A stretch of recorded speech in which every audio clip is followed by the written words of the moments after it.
สวัสดีพ่อแม่พี่น้องประชาชนที่รักแพงและนับถือวันนี้ข้าพเจ้าดรลีฟูซือจะนำพาบรรดาท่านไปรู้จักกับพญาติไส้เลื่อนลงแอบแอขาหรือไส้ลงหำที่คนลาวเขามักเอิ้นดังที่ท่านเห็นในรูปนี้แม่นบรรดาจุดต่างๆทั่วหน้าท้องที่สามารถเกิดขึ้นได้เส้นเทิงสายบืออยู่บริเวณสายบือเองหรือหอยผ่าตัดผ่านมาหรือว่าอยู่วางกล้ามสิ้นหรืออาจจะเกิดขึ้นที่บริเวณแอบแอขาหรือบริเวณกกขาดังที่ท่านเห็นรูปต่อไปนี้เนาะไส้มันจะลอดออกมาย้อนว่าผนังกล้ามสิ้นมันจะมีการอ่อนแหงดังนั้นก็เหลือแต่สั้นไขมันแล้วก็หนังช่วยหุ้มมันไว้รูปต่อไปแม่นเราจะเบิ่งกล้องเนาะผ่านทางในพุงท้องเวลามันผ่าตัดพันทอเราจะเห็นหูซึมเข้าไปแบบนี้เนาะโดยที่มีเยื่อหุ้มท้องนั่นแหละเนาะดูดออกไปเป็นหูลงไปไส้จะขึ้นลงตามหูนี้ส่วนหลายพยาธินี่ก็มักเกิดขึ้นอยู่แอบแอขาซึ่งจุดที่ตั้งต่างๆมันก็มีลักษณะเป็น3จุดเด่นๆเช่นว่าไส้เลื่อนที่ออกนอกห้องแอบแอขามันออกเองหรือภาษาต่างประเทศเพิ่นเอิ้นว่า acne direct อันที่2แม่นนั่นน่ะภาษาต่างประเทศก็มัน acne indirect ถือว่ามันจะออกมานำตัวท่อหรือว่าห้องแอบแอขานั้นอันที่3ส่วนหลายจะแม่นมักพบนำแม่หญิงเนาะมันจะออกมาใกล้ๆถือว่าอยู่บริเวณหิมใหญ่หั่นเนาะเอิ้นว่า acne crural มันจะอยู่ในระหว่างกลางของเส้นเลือดแล้วก็ห้องแอบแอขาส่วนหลายไส้เลื่อนเนาะจะมักพบในผู้ชายเฮาหลายกว่าผู้หญิงย้อนหยังย้อนว่าผู้ชายเฮานั้น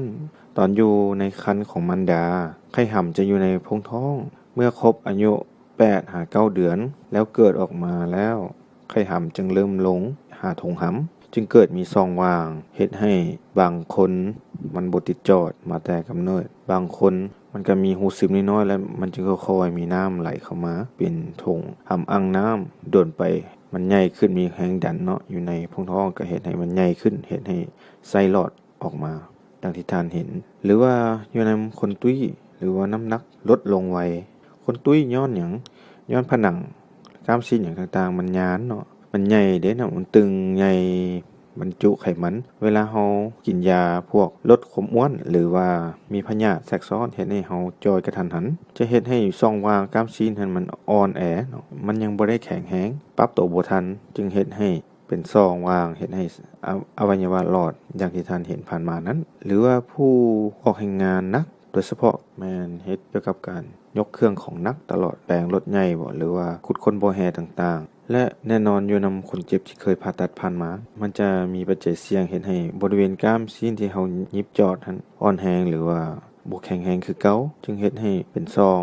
ว่างค่อยๆดูนขึ้นเนาะอาการแสดงของพยาธินี้แม่นจะรู้สึกเจ็บเวลายกเครื่องหรือว่าเฮ็ดกิจกรรมใดหนึ่งเนาะเจ็บเหงาๆหรือว่าบางครั้งก็เจ็บออกร้อนอาการเจ็บจะลดพรลงเวลาเฮานั่งหรือว่าเฮานอนพักผ่อนเพราะว่าน้ำแล้วก็ลำไส้เลือดต่างๆก็จะลดลงเนาะหรือว่ากลับคืนเข้าไปในพงท้องเมื่อมันเป็นโดนจะเกิดเป็นถุงไส้เลื่อนใหญ่ขึ้นเนาะเฮ็ดให้มีความเสี่ยงที่อาจจะเฮ็ดให้ลำไส้เน่าหรือว่าไปบิดเกี้ยวเอาไข้หำเนาะเวลาเฮาเบ่งหรือว่าเฮายกของหนักเนาะมันจะออกไปแล้วถ้าว่าลำไส้มันออกไปหลายเปอร์เซ็นต์ที่มันจะเข้ากับคืนในพงท้องก็บ่มีลำไส้ตึงขึ้นเฮ็ดให้มันกลับคืนก็บ่ได้ตึงและเฮ็ดให้เลือดไปหล่อเลี้ยงบ่เพียงพอก็ให้ลำไส้เน่าไข้หำบิดหรือว่าเน่านำถ้าเป็นแนวนั้นอาการเจ็บจะรุนแรงบางครั้งจะมีหากน้ำย่อนไส้เข้าไปหลายเฮ็ดให้มีการบิดปั้นหรือถ่ายหรือท้องก็มีถ้าว่าลำไส้ใหญ่เข้าไปลำไส้จะเริ่มเน่าถ้าว่าหลายกว่า6ชั่วโมงขึ้นไป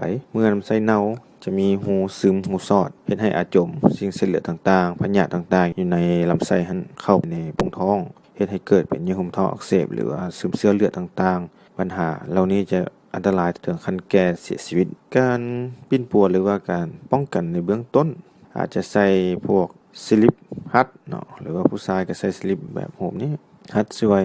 แต่มันจะช่วยทุเลาเนาะหรือว่าบ่ให้มันดูดออกซื่อๆส่วนหลายในเด็กน้อยจะได้ผลดีกว่าแต่เด็กน้อยก็บ่มักเนาะเวลาเฮาใส่ฮัดใส่หยังมันก็ให้มันก็แอวถือว่ามันก็ยุ่งยากคือกันวิธีที่สามารถแก้ไขให้หายขาดก็มีแต่ว่าผ่าตัดเปิดเข้าไปและปัจจุบันก็ยังมีการผ่าตัดทันสมัยคือผ่านกล้องซองเข้าไปถือว่าจะเจาะหูน้อย ถ้าโถงไส้เรือนใหญ่หลายเนาะต้องใช้ผนังเทียมเนาะมันยิบหัดช่วยกล้ามซีนของคนเจ็บนั้นเพื่อบ่ให้เป็นคืนเช่นการผ่าตัดเอาก็เข้าตามห้องแอบแอขาหั่นถ้าว่าพันกล้องมันเขาจะเอาจุดเข้ากล้องอยู่ใส่บือก่อนแล้วก็2จุดอย่างน้อย2จุดหรือว่า3จุดแล้วแต่สภาพยุ่งยากเอาครีมเข้าไปดังภาพนี่จะเห็นว่ามีเขาจะใช้แพรสังเคราะห์พิเศษเนาะยิบเฉพาะเป็นยิบช่วยผนังกล้ามซีนเนาะเพื่อให้มันมีความแข็งแรงดื่มแล้วต่อไปก็เหมือนกันผ่าตัดผ่านกล้องเนาะเพิ่นจะเอากล้องซองเข้าอยู่ทางใส่บือก่อนเนาะหลังจากนั้นเพิ่นก็จึงเจาะ2หูแล้วก็จึงไปผ่าตัดลำไส้เลื่อนนั้นโดยไปปิดหูทางในถ้าหูมันใหญ่หลายเพิ่นก็ใช้แพรสังเคราะห์คือกันเป็นยิบใส่ทางใน